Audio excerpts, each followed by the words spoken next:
welcome back to the In the Round podcast. You got Matt, Tyler, the Coda Bear. We're in our fill-in studio right now. Our good buddy, shout out to our buddies Jake and Dave for letting us record at their apartment while we're looking for new residency.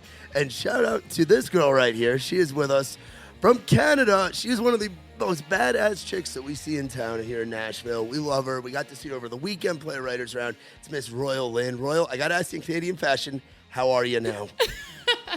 I'm doing good. How are you guys doing? Doing great. It's Monday, which we forget what day it is. That's what we always say here in Nashville. You forget what day it is because like any night could be like the equivalent of what a Friday night is anywhere. Like you just forget and everybody's just running around and you're running around a lot. Yep. Made a pretty big announcement yesterday, huh? Yes, we have new music coming out. Hey, that's awesome. So what's the song about? Alcatraz? Yes. So it's basically my very own version of a love song.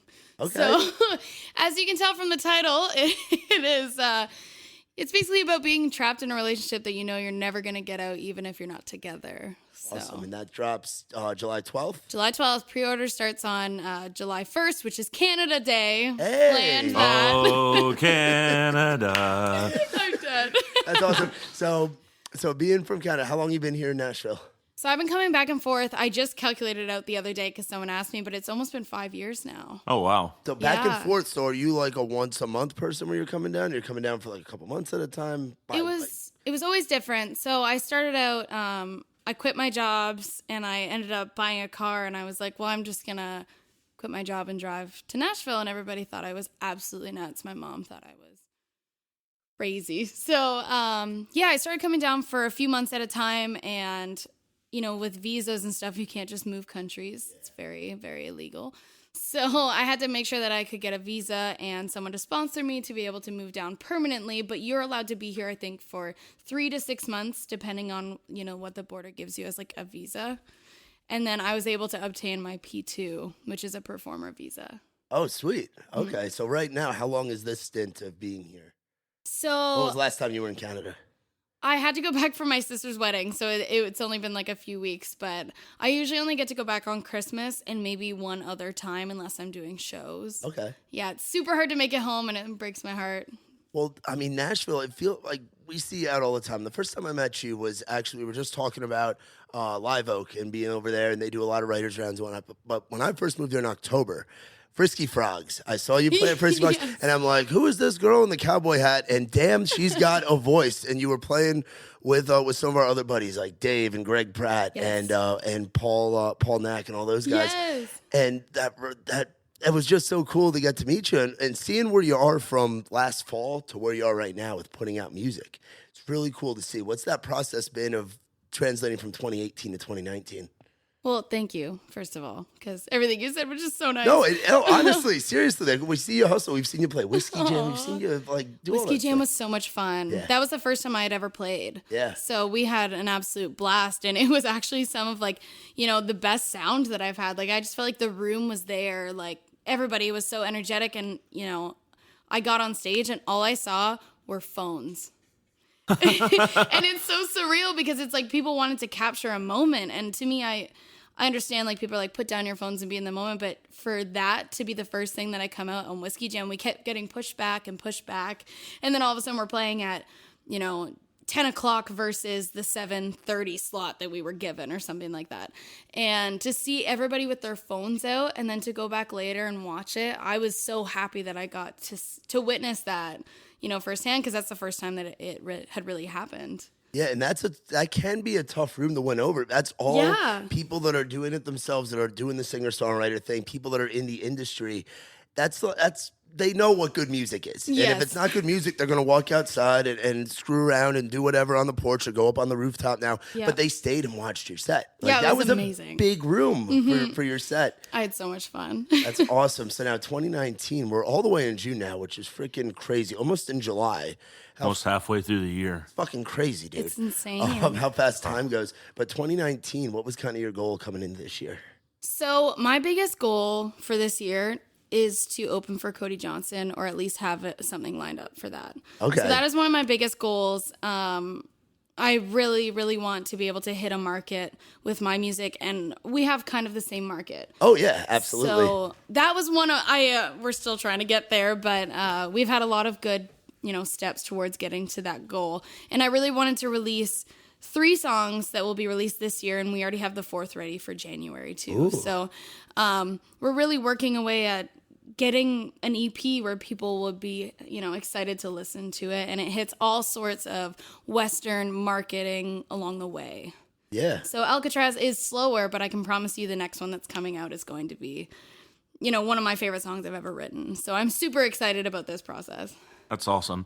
So are you doing the whole thing? Because a lot of people right now are doing the thing where they'll put together an EP, but they're releasing them all as singles. Are you doing that and then going to package together as an EP later? Yes. So I want to do that, but I also want to do, I think it's the 5th song. I'm going to do it so you have to buy the album to get the 5th. Like a bonus track. Like a bonus track almost, because That's I really nice. wanted something people to look forward to, because after they've already bought all the singles, it just didn't make sense for me for them to go and buy it as like a package. Yeah.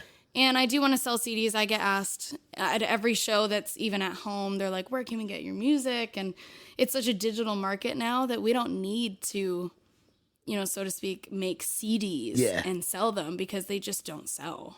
Right. So I will be doing something like that, and I do plan to drop that either January or February and have that together. Sweet. That's So- awesome. Now with songwriting, when did you first get into this music thing? When was it that moment where you were like, I want to do this for a living. I want to be that girl on stage, kicking ass. I want to be writing songs.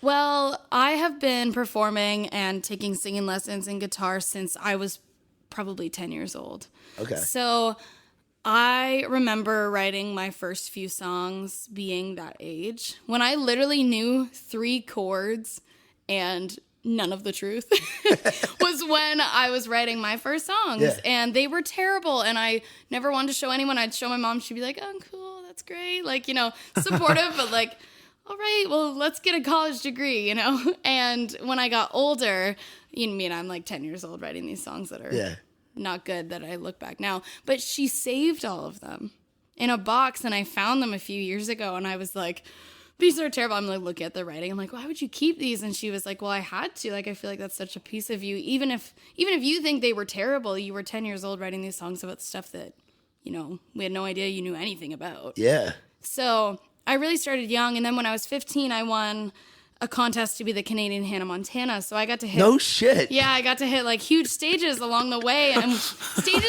That is fucking awesome. stages that I don't even get to play now, being an artist myself. How did that come about? How did that come about? So my mom woke me up one morning, and I remember she was in my room, and it was early, and she's like, "Hey, wake up. I've got an audition that I want you to go to today." And I was like, can I just go back to bed? She's like, nope, get up. So we went, and there was probably 100 girls. And yeah, I sang my first song, and they pulled me aside, which obviously was a Hannah Montana. I had a karaoke machine, so like I was grooving in my room. What Hannah already. Montana song was it? I think I sang The Climb. I'm Okay. almost certain that I sang that one, or Rockstar, because there was 2. It had to be upbeat, and then I did The Climb just as like a bonus. And there was 4 weeks of auditions, and they pulled me aside the first week and said, hey, like, we found you. We have 4 weeks of auditions left, but now we're just going to pick your backup singers. Oh, shit. Oh, wow. So you can imagine girls coming into thinking they're auditioning are getting cast as like background singers. So being 15 and being in like a room full of girls who wanted to be number 1, you know what I mean? And I was like terrified to be on stage too. So I'm already competing with these girls who are like, well, I can do it if she can't, Yeah. So I really had to learn quickly and learn the songs and learn the dances and learn choreography and set changes, because halfway through the show, I would take off my blonde wig and I had really dark hair and I got to be Miley. So you got to play them both. I got the best of both worlds. Shit, that was it just called the Canadian Hannah Montana, or did they have like a Canadian name Yeah, for it the was Hannah like- Montana character? It was like a Hannah Montana tribute or something along those lines. We tried to find videos, like we're talking 10 years ago, where video wasn't a huge thing, and pictures, like we had our PC drive just completely wiped. So that had all of our photos, and we never printed too many of them. So sometimes I'll find one like come up in a batch, and I laugh because the blonde wig looked terrible. Like I'm blonde now, but like, oh my goodness. Yeah. It was hilarious, but it was so much fun because I got to play, the London Music Hall, and like things that I would have never gotten to do from Southern Ontario. Right? Yeah.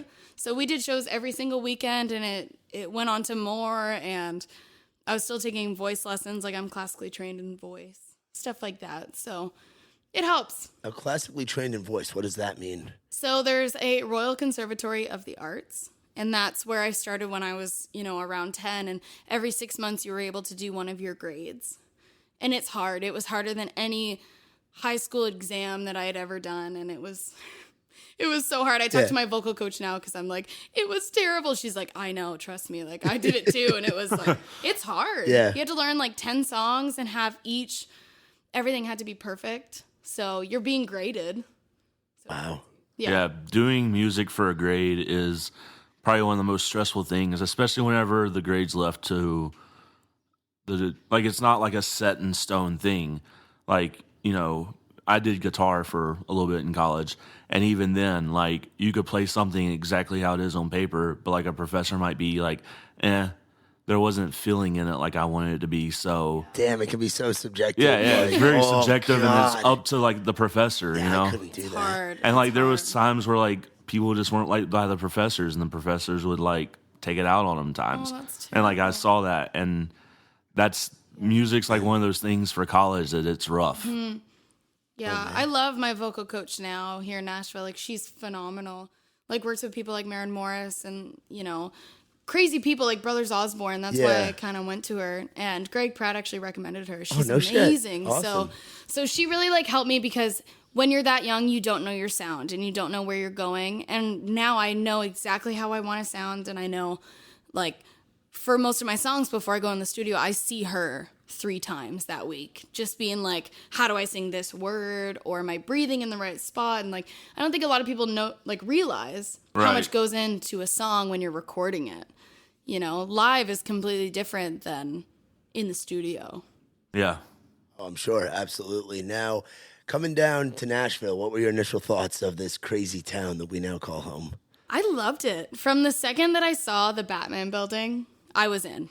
I was like full force ahead. I was like, this is home and I will never leave. Like, unless I get deported, which hopefully not. But hey, we got your back. That ain't happening. Someone marry me if I get deported, guys. We got you here. I know the Raised Rowdy guys. They got you. There's a whole crew of people. A lot of Royale Lynn supporters here in the States. I love Raised Rowdy. Now, your first experience walking down, say, Broadway or Midtown, what was that like?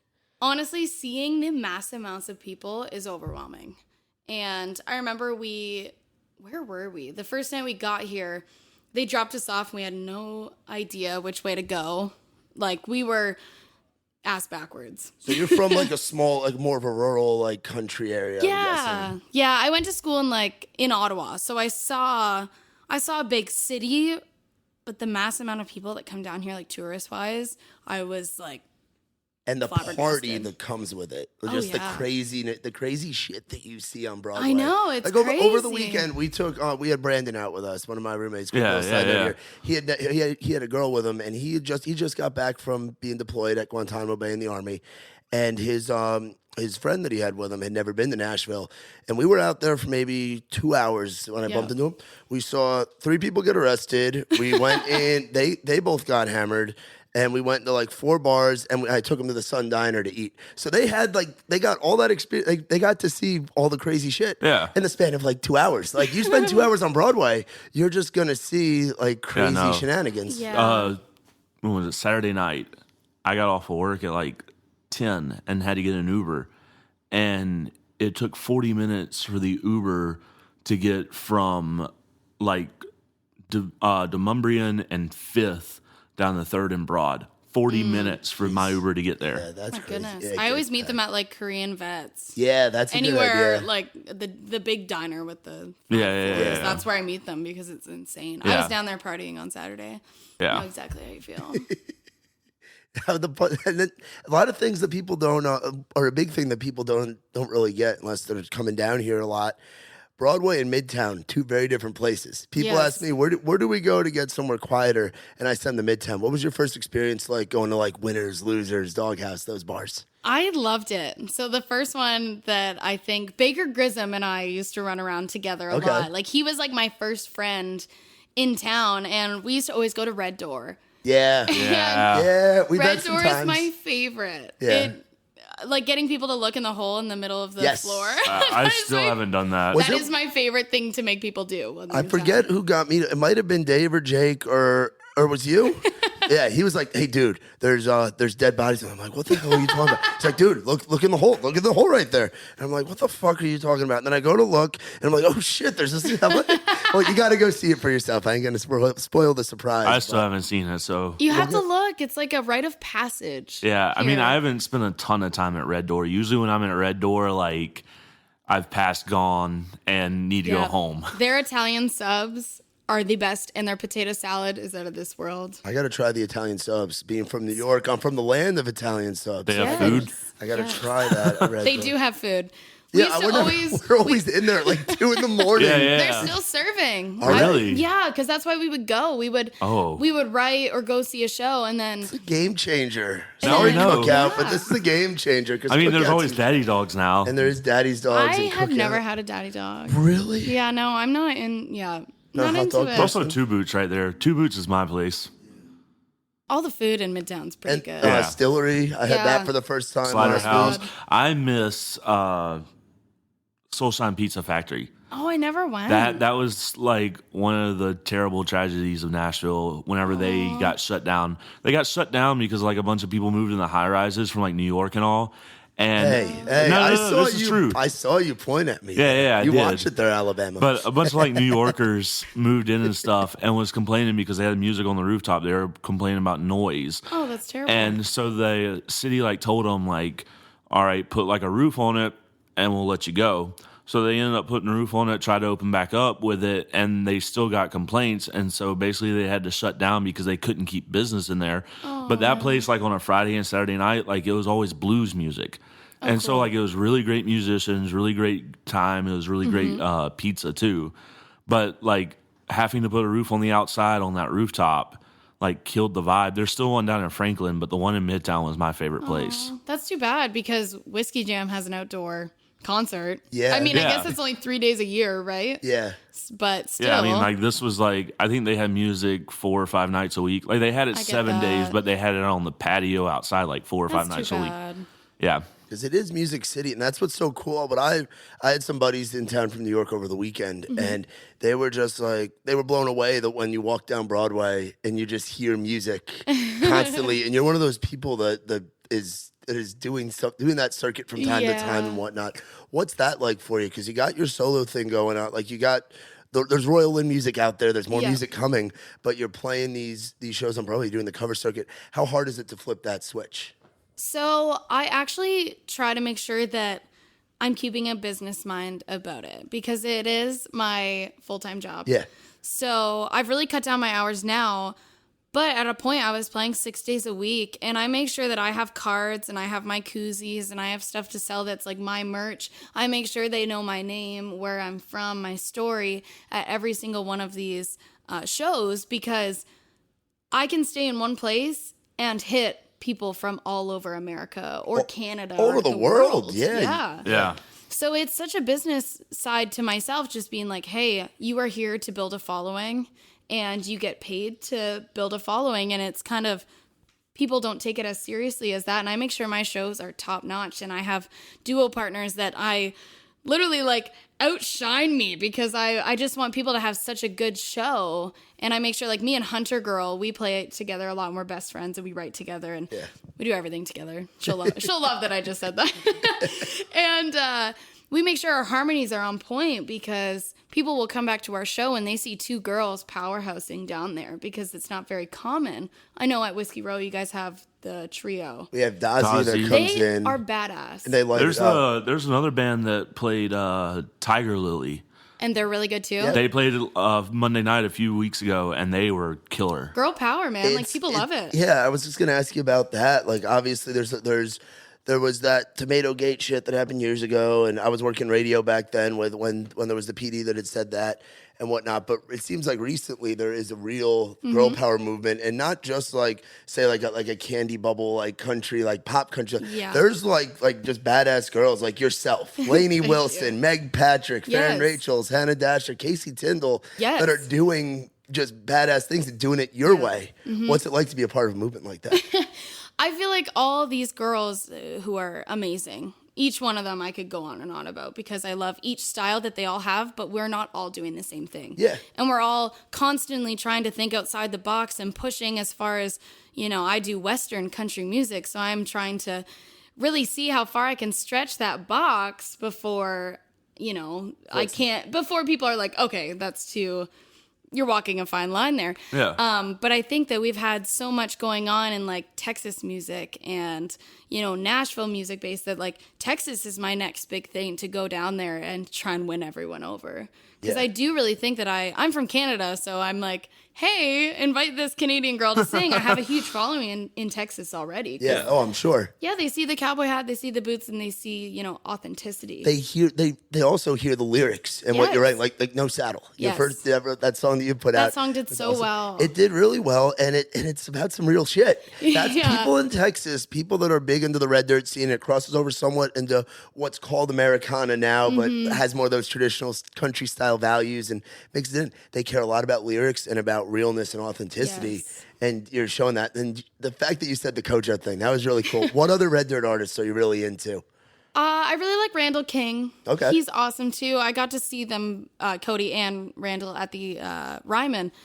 I saw you at that show. I was Yeah, like, I saw your face at that show. We were sitting not too I far was, away like, from you. Yeah. dying. I love Cody Johnson. He's like going home for me. Every single song hits me right in the feels and gets me pumped up. Like people are like, "Oh, what gets you pumped up before a night out?" I'm like, Cody Johnson. It's hilarious, but I'm like, me and my kind, I'm like, yeah, let's do this. Yeah. Like, and I had a girl come up to me and she was like, I really respect you because you wear your cowboy boots. And I was like, well, I don't own anything else except my Crocs. So we don't have a lot of option here. And she was like, you make me feel like I can wear cowboy boots again. And that blew my mind. This happened like last week. That's awesome. Yeah, I was like, That's a really cool I hope thing. Girls wear their cowboy boots. Yeah. Go get them dirty. Like, yeah. don't just wear them downtown. Everybody Yeah. kind of wears them downtown, but Yeah. I used to work at Boot Barn downtown, and a lot of people are like, oh, yeah, need some boots for being in Nashville. And you're like, you'll never wear them again. Yeah. they're like the cheapest pair, and I'm like, okay. So growing up, were you doing outdoorsy kind of things, like doing the rodeo thing? And Yeah, so my mom is a horse trainer. She's Okay. had horses my whole life, so we grew up on a horse farm. And I get a lot of my inspiration from her, and she taught me how to ride and, live on a farm and take care of animals. And I do get a little bit of, the country outdoors here a little bit because I go and I volunteer at a therapeutic horse center once a week, and I try really hard to make sure that, I get out there because it's one of those things where you don't get paid to be there. She does a lot for me, and I make sure that I take care of the horses and do whatever she needs done because we're able to film music videos out there, and we're able to use the horses for promotional stuff, and that means the world to me. So, and for you to just have that taste of home, like Yes. you might be in Tennessee, but Nashville is not like a country outdoorsy. It's very much a city now. It's very much a city. It's very much. I mean, you can go not too far out, and you can be out in BFE and be out in the middle of nowhere and be around farms and stuff. But that's really cool. You get that kind of opportunity and stuff. So, were you doing like barrel racing at all? Were you doing like rodeo stuff, or were you just around it kind of thing? Like you got to witness it. So, my mom rides dressage. Okay. And I always rode Western. So growing up, we did get to do shows and stuff like that. And I really switched from maybe when I was like 15, I really was like, well, riding isn't a passion for me. It wasn't something that I really wanted to do up front every single week. Yeah. So I asked if I could do guitar and I could do singing instead. So I really kind of made a switch when I was 15 to kind of be like, I want to learn how to do these skills versus, riding, and we couldn't do both. So we always had horses at the house, and my mom always taught me to ride there.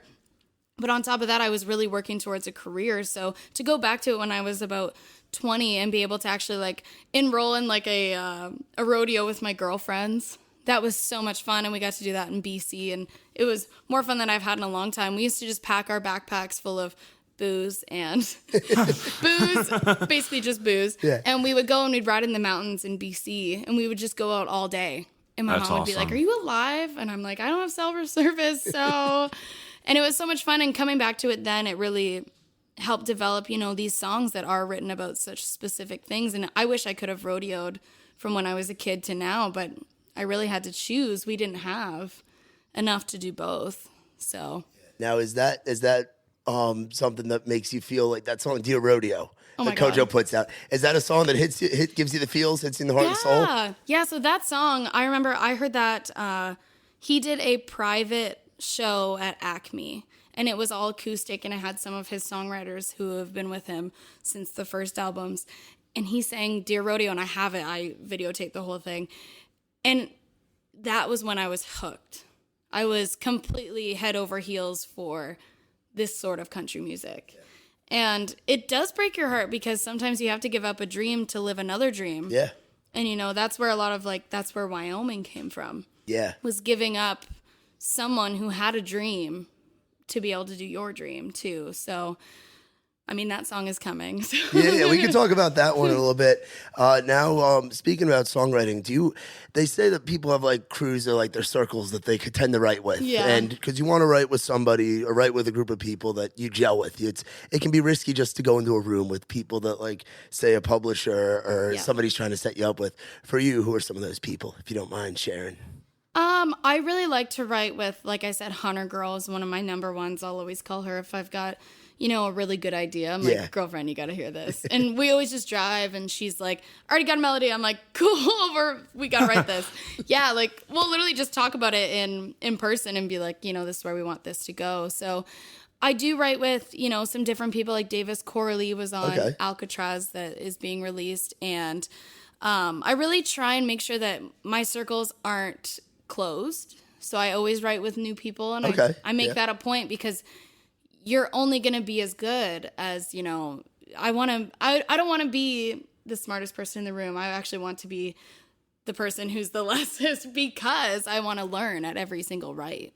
And I want to make sure that I'm always like moving up and moving forward and not being stuck. And I find I used to do that where I'd be like, well, I'm comfortable writing with this person. It's like, well, you could have got an amazing song with, if you just broadened your circle like just a little bit. So yeah, I love songwriting. Yeah. So. What was your first co-writing experience like? Were you doing that up in Canada at all before you came down, or was that a Nashville thing for you? I was doing a little bit. So we have a recording school in London, Ontario, and they would call me and say, "Hey, we've got a school project. Could you write something?" And we'll basically put a track to it. I was like, sure. So I started doing that, and I did that about twice, and I realized that, my co-writers weren't people that I was, like, jiving with. Yeah, which is a huge thing, which they didn't really want country either, so I think I was a little bit out of my, with everything on that. So definitely my first co-writing experience wasn't, like, the best, but I feel like that happens to everyone. If you get to town and you've never written with someone and you're not able to open up and, you have to say stupid things. Yeah. It's just the way that it is. And you have to be silly and you have to be open-minded. So it took me, about a year of even being down here to be like, okay, well, these people aren't telling you your line sucks. No. They're literally just trying to make the song better, If you think you can do a better line, it's like, don't tell people that line sucks. Say, hey, what if we said it in this way? So it's been a lot of learning, even for me. I learn at every single write that I do. Something better, Yeah, now how often are you writing? Is this like a regular thing for you, like week to week, or is it when like an idea pops up kind of thing? So I like to keep it's a muscle, songwriting. So I always try and make at least one a week. That's I haven't heard that before. Yeah. Songwriting is a muscle. It's a muscle, and you're only gonna get better if I like to say like I'm terrible writing on my own now because I love the flow of like a write where it's like, well, you have this idea and I have this idea and we wouldn't have gotten there without each other. So I really have to step back some days and be like, you need to write by yourself at least once a week. Yeah. It's hard because we play full time. We have our own shows on top of that. We're trying to write in the midst of all that. So Summer's like kind of my writing period. Okay. And then winter I try and hustle and make sure that, I have enough work for the rest of the year and stuff like that. So I love writing. So if someone comes to me, they're like, hey, I have a good idea. I will try and schedule you in wherever I have time. And even if we have to write till midnight, that's the way it goes. So. Yeah. Now, do you also, something that Nelson had brought this up when we had him on. He was saying that sometimes he feels like the best songs that he comes up with are done in the quickest amount of time. Like he's had some where he feels like there's bangers that come out in 45 minutes as opposed to when he's in a room with somebody for like 5 hours. Yes. What are your thoughts on something like that? After 3 hours, if we are not even to the second verse, clearly we're just not, we're not there. So I always say after 3 hours, let's come back to it. Okay. Or let's, take a break. Like, let's get lunch or something, Yeah. Maybe it's just a matter of getting to know that person a little bit better to be like, hey, what do we want to say here? Like, what are you feeling? I've had writes where they get there and the girls are like, hey, I'm just not in a good headspace. And it's like, hey, let's go get a coffee. And if that leads to a write, that's great. And if not, you made a contact that maybe you wouldn't have before. So. Yeah. And what were you going to say, Tyler? I was going to say, I know we've talked about this with other guests a lot. When do you feel you're most creative, like time-wise? Oh.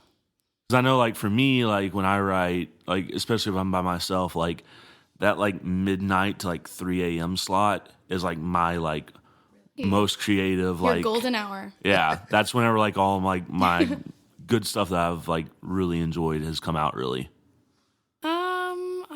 I guess mine would kind of be, 2 o'clock to 6 or so. I can really get into a song. I'm a huge morning person, and people always laugh at me because they're like, are you tending to the horses at 6 a.m.? Like, what do you do at that time? And I don't know. My mom has always been an early riser, so I think I really adopted that feature. And I love to get up early, and I make sure that, like, as soon as I hear my coffee maker going, like around 7:30, I'm like, oh, I love it. Like, I am so excited for that first cup of coffee. And I am my most productive, not songwriting-wise, but most productive my first 2 hours of being awake. So in those hours, like, people are like, what have you done today? I'm like, well, I've been to the gym. I did my laundry. I did this. And they're just like, whoa, you are too much. It's 9 a.m. What the heck? I'm on my 6th cup of coffee. So by the time I get to work, I play a lot of 2 to 6s now, which before I was playing a lot of 10 to 2s when I was working at other bars other than Luke Bryan's. And so now being on the 2 to 6 shift, I feel like I have to be on my game and my voice needs to be perfect. So I'm taking a lot of time for vocal rest, a lot more than I've ever been used to. And that's been something that's so hard because I want to write in the morning. Yeah. But now it's kind of flipping it. So it's like, you need to schedule your writes Monday to Tuesday. And the rest of the week, you need to take care of your voice. And you need to work as best you can, to pay your rent. And we have so many projects. So it's really been a learning curve. And I feel like I'm most productive from 2 to 6. So I schedule my writes and I usually do 2 a day, Monday to Tuesday. Yeah. But working on it. We're working on going down hours downtown so that my creative side can really flow all week. Yeah. But until that pub deal or that 360 label deal, we can't really do that yet. Right. You said you like coffee. How do you take your coffee? Black. Black? Yeah, like a true cowboy. Do you have a place that you like to get coffee downtown? So I have a lot of Tim Hortons. A lot of Timmy's at the house. Of course you do. I love it. Just like Dave has the freaking Wawa Jersey Boy stuff here, yes. the taste of home. But my favorite coffee, my mom brings it from BC, and it's made in the mountains in this little shack, and I used to always get my coffee there. And so she carts it back. It's kind of like the underground coffee railroad. Because I love it. So she brings me like 3 bags every time that she comes to visit. But I do have Timmy's because I'm back in Ontario more than I'm out in BC. Now, if there's somebody like, have you been to a Tim Hortons before?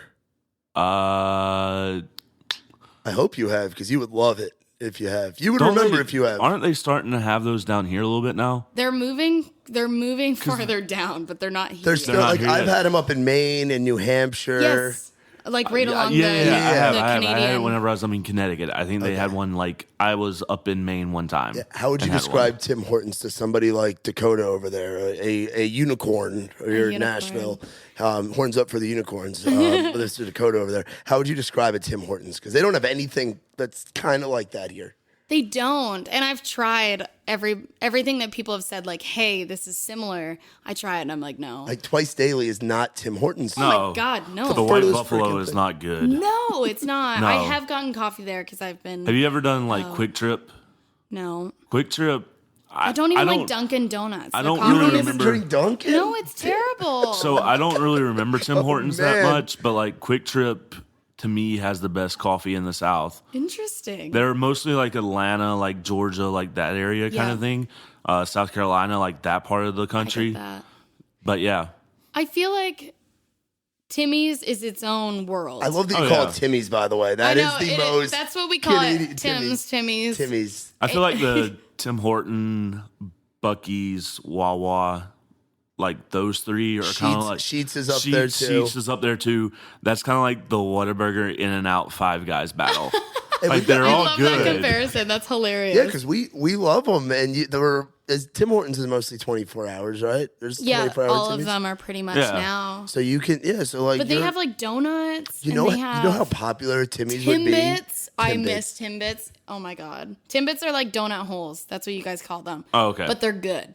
Usually they're not good here. Then again, I've never had them at Dunkin', so Dunkin', don't hate me. I just don't. You also got to try. My favorite place in town to get those is Fox's Donut Den down in Green Oh. Hills.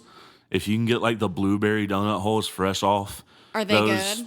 are amazing. You shouldn't tell me these things because I live in Green Hills. I used to work Oh, at Godiva no. at the mall, and I would Okay. open up the store and I'd swing by like every time I open and just pick like, up a "Hey." dozen. Me, you know what I want. I do miss them, but I do get my fill. Like, I have a lot of people who are like, "Hey, we're coming down. What do you need?" I'm like, "Well, It's like I got grab me a tin of Timmy's." I got bagel smugglers that come down from They New come York, down and bring they them bring me for bagels, you. yeah, because they don't. See, have mine those had here. to get past the border. Oh, so they're So- really smuggling them. Yeah, no, you're allowed to bring coffee. The last time I went home, I was like, I talked to the guy at Customs, and I was like, "Hey, I have coffee." He was like, "Really? Like, you're gonna have to get rid of it." I was like, "Really? Like, I can't even get it because when you go into America and you go into the American side, even if you're at the border, everything turns to American." Even if you're in Toronto at the airport. So they had Timmy's on the other side of the glass. And I could see it, but you can't get to it because it's on the Canadian, like, deporting wherever they're going in Canada.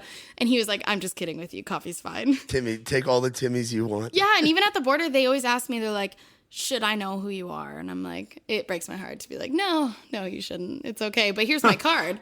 So then next time I do come through, you're like, "Hey," because they're always like, "Oh, I had Pink last week." And like all these artists that fly in or drive over the border in their buses, right?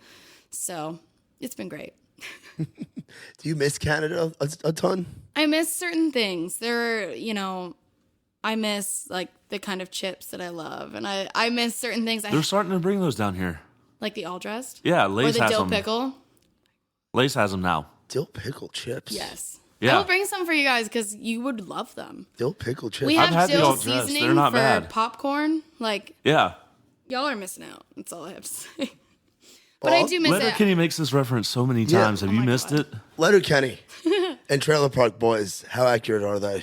I mean, I grew up with Trailer Park Boys. I don't like Letterkenny, but it's not to say that I don't like them as people. Yeah. I just No, because don't those are the like show. big. Those are like big. Those are like. No, are those? I feel like they're not very big where I'm from in Canada. Yeah. No one has ever come up to me and be like, "Did you see that episode last night?" It's like, no, I didn't. You know what I mean? Yeah. So, It's kind of like Jersey Shore for the Jersey people. yes. Like, Yeah, it's kind of like if you're from there, I just don't feel like it's a huge, celebration. But I feel like the stereotype, if someone did that about an American, I don't feel like it would go over well. No, I totally understand. I was just asking. We watched. It's just funny humor late at night. I actually finished it the other night. You I actually got tired finished of waiting it? on y'all. I waited like 3 months for y'all. I my rewatched. God. Listen, I rewatched it all the way back through and got to the end, and I was like, all right, it's like 3 a.m. I'm finishing it. That's crazy. Season 7's coming out though. Yeah, But they film a lot of like Americanized shows in Canada. yeah. I know that Riverdale was filmed Yep. kind of where my mom lives in BC, and like so was Bates Motel. I've been to the Bates Motel. Where's Schitt's Creek filmed at? I don't know where so Eugene Levy is Canadian. Yeah, and yeah. so is his and son. like we had Jesse on last week, and he's like, Schitt's Creek's doing really well up in Canada. I love Schitt's Creek. Oh yeah, I do too. Me and my grandpa have watched it, and we just sit there and die laughing. Like, it's hilarious. It is. I really do like that show. There's so many, like, there's a lot of horror movies that are filmed up there, and I know The Fourth Kind, if you haven't seen it. I'm a huge scary movie Well, you buff. were talking about a kind of, I don't know if you call it scary, but definitely a thriller. Earlier, you walked in, we were watching Final Destination. Yeah, and you were loving it. were. You're like, wait, Yeah. this is gonna happen. This is gonna happen. Yeah. She's calling out the But shots. that was filmed where you're at, right? Yes, I believe the first one was. I'm not sure about the whole series, but I know that Lionsgate Yeah. is also, that's a Vancouver film. Oh, really? Yeah, so they film a lot of stuff using a lot of the Vancouver Yeah. things. So, which is awesome because it's Canadian based, and then I'm sure they have a partnership here with someone. But Right. Lionsgate films a lot of the scary movies. So like a lot of That's the really Saw cool. movies. Yeah, where, yeah. You know, it's great. It's great. That's awesome. Production company. Sorry. You said that the log truck scene, that's a road that you used to have to Yeah. drive. Highway to Hell, you were saying it's called? So, yes. So that, my mom lives in Squamish, BC. So Vancouver to Squamish has one road in and one road out. If there is a rock slide, if there's any sort of accident, you are stuck on that highway because you can't turn around, you can't go anywhere. So I used to drive that. And the logging trucks that come up from, the interior and go around all the way from Whistler to Vancouver, wherever they're going. And I used to have to drive it. And I remember I watched that as a teenager and then driving it as an adult. And I was like, this is terrifying. Like, you could easily go over the edge here if you're driving too fast. Like, you can slide out. You kind of feel like a race car driver because it's so many, like, twists and turns. Yeah. Oh, we had to go to Lynchburg, Virginia. Okay. And it's nothing but like 2-lane mountain roads that really aren't 2 lanes. And we're in a Sprinter with a trailer, and there's points where like Terrifying. you're making hairpin turns, and like you look like I was on the outside. Yeah. And like I'm like looking down, I'm like, if we like go 2 inches to the right, we're over this mountain. Oh, it's crazy. I actually lived in a trailer up in Squamish with, like, oceanfund property.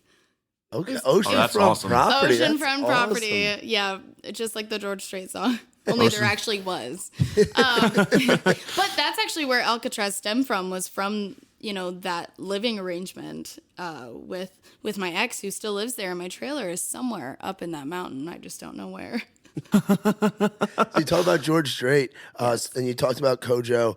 Some other influences for you. Other Casey people- Musgraves. Okay. Top of Hell my yeah. head. Yeah. Old Casey. I love her new stuff too, but old Yeah. Casey, she really stuck to her guns and she didn't conform to what people wanted her to be. And, that's how she got Mama's Broken Heart cut. And Yeah. you got to write with Shane McAnally from the start, Yeah. things like that. And now she's won everything under the sun now. Yeah, she's won Grammys. She is someone I would love. There are 3 people I would love to get that I would love to get into a writer's room with. That's Miranda Lambert, Kojo, obviously Cody Johnson, and Casey Musgraves. So gunning for it. I don't know if it'll ever happen, Yeah, but you seem to really like that Red Dirt scene. I love the Red Dirt scene, and they're all from Texas. Yeah. And there's a connection now. Because it seemed like there was like a divide between this is Texas and this is This Nashville. isn't. Yeah. There's a bridge coming together right now, and I There think is. Kojo coming to town and signing that major deal is a big sign of that. Unheard of deal. Yeah, that doesn't happen. No, No. it doesn't. He had an empire before he even got here, and I've been a fan since before the Kojo Nation ever set in because we were listening to him in Canada. Yeah. So I can't wait to be like, hey, I was listening to with UIM before you were ever in, like, maybe not Nashville, but you know what I mean, like before you were radio. Yeah, and he's got some big shows coming up, and I can't wait to see what the rest of the country thinks of him, because I saw him play a show, Taste of Country Music Festival in Hunter Mountain, New York. Okay. They set up a stage, and the crowd is like going up the side of a mountain. It's on like a ski slope. Cool. It's like a redneck Woodstock. It's right where Woodstock was like That'd be recorded. great. Yeah, it was awesome. I saw Kojo there a couple of years ago, and seeing what a crowd from the Northeast thought of this Texas cowboy, I was like, holy shit. Who is this guy? Like, I'd heard of him and I'd heard some of his songs, but that live show, holy shit. He gets better and better. And even at the Ryman, he still did the same thing. He's flying around stage on the Ryman, and then he had his little girls come up and sing, and it was awesome. And I feel like with like, as Ryan referred to it, the underbelly of country music, like the stuff that's not getting the radio, and especially like the Texas stuff, like even in the Northeast, out West, like everywhere you go, you can relate to that because they're living that lifestyle and they're actually writing about what they know and they're writing about real things. And people can relate to that, where a lot of the pop stuff, you know, people aren't relating. Like, yeah, it's catchy, yeah, it's poppy, but they're not necessarily like grabbing on or relating to it and becoming the super fans like Kojo and like Tyler Childers and Jason Isbell and all those guys are having right now. The underdogs. Yeah, really. Because they're not connecting with their songs in that way, you know? Yeah. Oh, it's completely about connecting with your audience. I think that's something very important. You can put out a great record, but if you're not going to connect with anybody, you know, I feel like there's no point. Yeah. One of my biggest people right now is Tyler Childers. He's great. He's great. And I follow like a few like fan groups on like Facebook, and there's always like pictures of like, hey, saw him walking around today, like before the show, stopped him. He talked to me for 20 minutes. Yeah. And like, or people will bring like stuff like, I forgot what it was. It was something like a cancer patient made it something for him. Aww. And he like wore it that night at the show or like brought it out on stage or something. Like, you know, that's the real connection to fans that people are looking for. For the people. Totally. Yeah, especially within country music. I feel like there's always been that, going back to what Garth used to do and what people like Tim McGraw would do, like all those kind of artists and whatnot, the 90s. Legends. So where can people go to find you? Because you've got a lot of stuff coming up 2019. You going out on the road at all? Is it music? Is it mostly writing? Is it get ready to put out music? Well, for the rest of 2019, I think we'll just be like studio and getting my message to everybody, because I feel like that's my biggest thing. And you know, as soon as 2020 hits, I want to be on the road, and I want to be in Texas, and that's one of my biggest things, is trying to book Texas right now. So really working on it. So I hope to go on the road and at least do a few shows come 2020, because now we're sitting in almost July now. Yeah, well, Texas, if you're listening out there, we have got an awesome cowgirl that has some badass songs. You guys and girls got to hear this Royale Lynn. Now, where can people find you? So everything is under Royale Lynn Music. Royal has an E on it. Yeah. A lot of people forget the E. Yeah, now, do they pronounce it differently in Canada? No. Do the French Canadians pronounce it any certain way? Well, so I'm actually, I'm from Southern Ontario, so we don't have a lot of French Canadians where I'm from. But say you went to Montreal and somebody sees you, they're at Starbucks. I don't know if you like their coffee or not, but say you're at Starbucks or at Timmy's or whatever, and they call out and they read the name on the cup. They would probably say Royale. Royale. Which drives me nuts. I cannot stand it. It sounds like Raphael. Like, I just feel like it's so, like, prissy. So I always just, I'm like, it's Royal. It's super, super normal, low key, but no. Full name was Royale Lynn from birth. A lot of people ask that too. So awesome. Yeah, it sounds like you were meant to be a singer-songwriter, country singer-songwriter. As, thank you. As Coda Bear is having himself a day over there. We'll talk about that. Talk about that next time. Tyler might have something for the Instagram story that we'll post when the episode releases. But awesome. So people can find you Instagram, Facebook, Twitter. Farmers Only, whatever you're on. Farmers Only. Oh yeah. I got a funny story about that. I'll tell you that. Canadian Farmers Only. I'm just kidding. But thank you for having me on, guys. Hey, thank you so much for taking time out. I know how busy everybody is here in this town, and I really appreciate you taking the time out, and very excited to hear you play. What song you want to play for us? I think I might do Wyoming. I feel like it's a crowd favorite. My favorite song by you. I love all your songs, Yeah. but Wyoming, and we heard it over the weekend. Also, Yes. quick shout out to Evil Nash Brewing up in Clarksville. Our good buddy Jody Chappell had a nice little event. You were playing. Yes. Buddies Ethan Willis, Noah Smith. There were tornadoes. There were tornadoes Oh, going yeah. on. We still made it, but it's a cool spot. Also, shout out to Smitty, who was driving around with the barbecue sauce. The barbecue yeah. sauce guy. I left with like a case of barbecue sauce. I had some pizza, some barbecue chicken pizza, and like I nice. put it on top of it. You threw Smitty's Oh on man, top. so good. But we got to hear Wyoming there, Yes. and the story behind that song, real quick. So I wrote that with Sarah Jones and Priscilla Block, and we kind of came together that day. And a few of us were cutting, and we were kind of just looking for something for our albums and stuff. And we never could have imagined that we would have written that song, because it's so many people have come up to us afterwards, just being like, that's a hit. Yeah. And we all love it, and we all want to cut it, and it's super hard because we've had to really put our we love it so much that we've had to put it on hold and just be like, hey, we need to pitch this to bigger people. So that's what we've been doing, and we've been sending it everywhere. Just That's trying exciting to as a songwriter. We had Runaway June really love it and say, like, we'd love to show it to the rest of the girls. So we did a quick demo and we sent it to them too. So we put it on Facebook, and, the outreach that we got was huge, and people loved it and people shared it. And we got our little glimpse of 15 minutes of, a little bit of a fame between our followings. That's a glimpse, and once that song is cut, whether it's Yeah. you putting out or one of the other co-writers or Yeah. somebody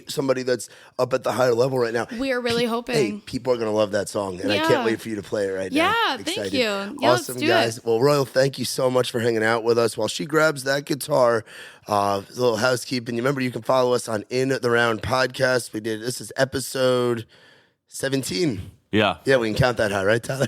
Yeah. Episode 17. Thank you guys for listening. Wherever you're listening, make sure you hit subscribe, follow, leave us a review if you want.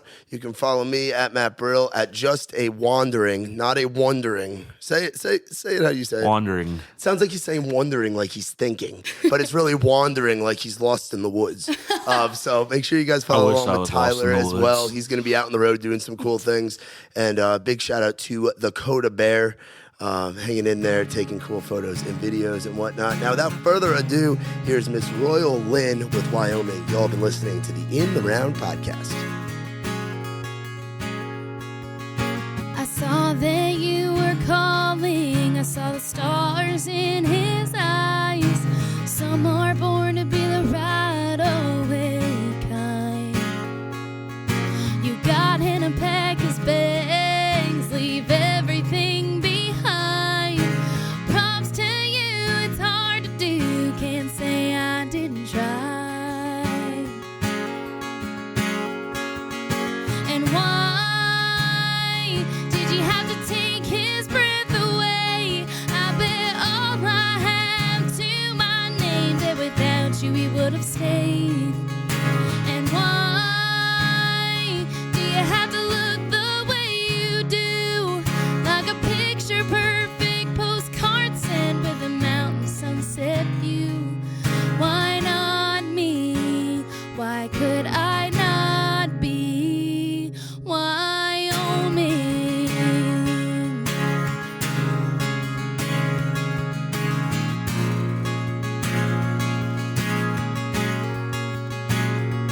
You're just one dot on the map. I was every road between. He found the one his heart belongs. I know I can't compete. And why did you have to take his breath away? I bet all I have to my name, that without you he would have stayed. And why do you have to look the way you do? Like a picture perfect postcard sent with a mountain sunset view. Why not me? Why could I not be Wyoming?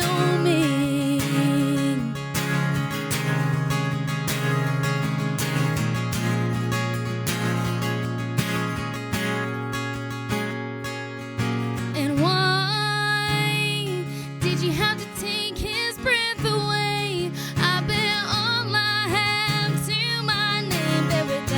we would have stayed. And why do you have to look the way you do? Like a picture perfect postcard sent with a mountain sunset view.